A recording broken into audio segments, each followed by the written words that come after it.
पूजा चाय बना रही है। शांति देवी फोन पर धीमे धीमे मुस्कुरा रही है। शांति फोन पर। आज दोपहर में मिलते हैं।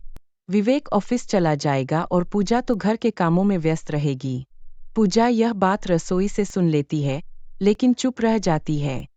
रात को पूजा और विवेक के कमरे में। विवेक, माँ जी कुछ अजीब बर्ताव कर रही हैं।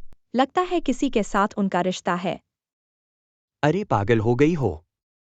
माँ जी ऐसा कर ही नहीं सकती। तुमने गलत समझा है।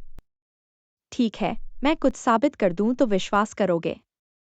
ठीक है, मुझे कुछ सबूत लाकर दिखाओ, तब मैं तुम्हारी बातों पर विश्वास करूंगा। अगले दिन दोपहर का समय राजीव घर आता है। शांति उसे अंदर बुला लेती है। पूजा सब कुछ छुपकर कैमरे में रिकॉर्ड कर लेती है। तुम सच में कमाल की हो शांति, उम्र पर तो विश्वास ही नहीं होता। अरे छोड़ो, ये सब बातें मुझे जिंदा रखती हैं। बहू और बेटा तो अब अपने में ही लगे रहते हैं। पूजा सब सुन रही है और वीडियो रिकॉर्ड करती है। शाम को पूजा राधा आंटी को कॉल करके घर पर भूलती है और बोलती है, आप थोड़ी देर में घर पर आ जाओ, आपको कुछ बताना है जो कि मैं कभी सोच भी नहीं सकती थी कि मेरी सास ऐसा करेगी। उन्हें किसी बात का कोई खौफ नहीं है। क्या कर दिया तुम्हारी सास ने ऐसा जो तुम ऐसी ऐसी बातें कर रही हो? आप घर आ जाओ जल्दी, मुझे कुछ दिखाना है। पूजा के घर राधा आंटी आती है। क्या हुआ, तुम परेशान क्यों हो रही है? आप ये वीडियो देखो। मैंने भी कई बार देखा है। शांति को उस आदमी के साथ बहुत शर्मनाक है। तुमने सही किया रिकॉर्ड करके, अब सबक सिखाओ। हाँ, मुझे भी ये देखकर बहुत बुरा लगा। सोचा नहीं था कि वो ऐसा करेगी। रिकॉर्ड तो कर लिया, पर अब समझ नहीं आ रहा कि आगे क्या करूं। क्या इससे सच में कोई फर्क पड़ेगा? तुम्हारी बात सही है। ये देखकर किसी को भी बुरा लगेगा, खासकर जब तुम किसी से ऐसी उम्मीद न करते हो। तुमने रिकॉर्ड करके एक मजबूत कदम उठाया है, क्योंकि सबूत होना बहुत जरूरी है। अब आगे क्या करना है, ये पूरी तरह से तुम्हारी स्थिति और तुम क्या हासिल करना चाहते हो इस पर निर्भर करता है। यहाँ कुछ बातें हैं जिन पर तुम विचार कर सकते हो। क्या तुम उससे सीधे सामना करना चाहते हो? रिकॉर्डिंग दिखाकर उससे सीधे बात करना एक तरीका हो सकता है। यह उसे अपनी गलती का एहसास करा सकता है, या कम से कम उसे पता चलेगा कि तुम जानते हो, लेकिन इसमें यह जोखिम भी है कि वो बचाव में आ सकती है। हाँ, फर्क पड़ सकता है। सबूत होने से उस व्यक्ति को अपनी हरकतों का सामना करना पड़ सकता है।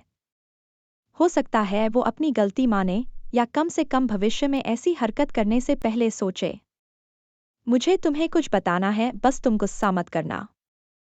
ठीक है, मुझे तुम पर पूरा विश्वास है। माँ जी, आप दिन में अकेले बहुत बोर हो जाती होंगी ना?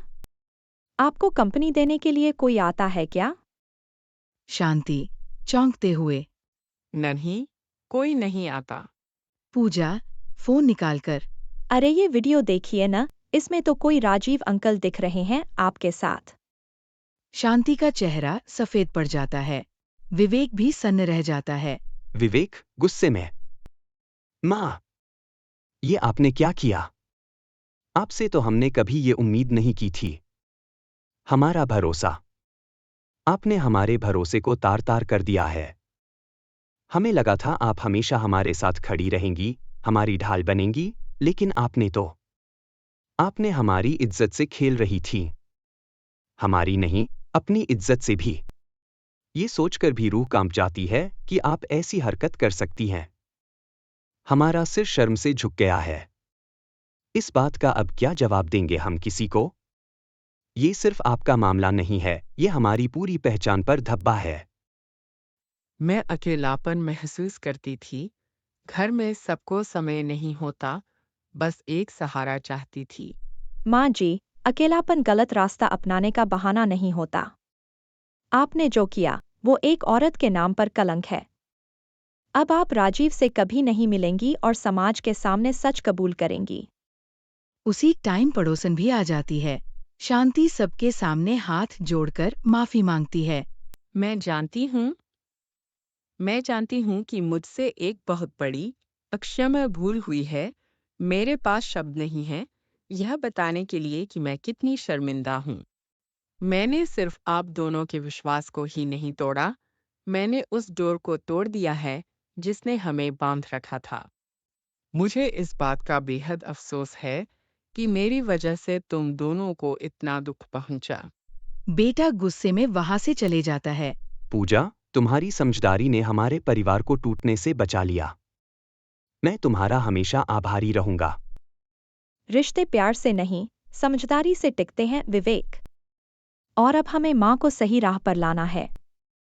धैर्य रखें और भावनाओं को समझें। माँ भी इस समय शर्मिंदगी और पछतावे से गुजर रही होंगी। हमें उनके गुस्से या बचाव को समझना होगा और धैर्य से काम लेना होगा। एक सास जो बहुओं को चरित्र परखती थी, खुद अपने किरदार में गिर गई। पर अगर बहू मजबूत हो तो रिश्ते फिर से सही हो सकते हैं। सच्चाई कड़वी हो सकती है, पर उसका फल हमेशा मीठा होता है। अगर आपको यह वीडियो पसंद आई हो तो वीडियो को लाइक करना न भूलें।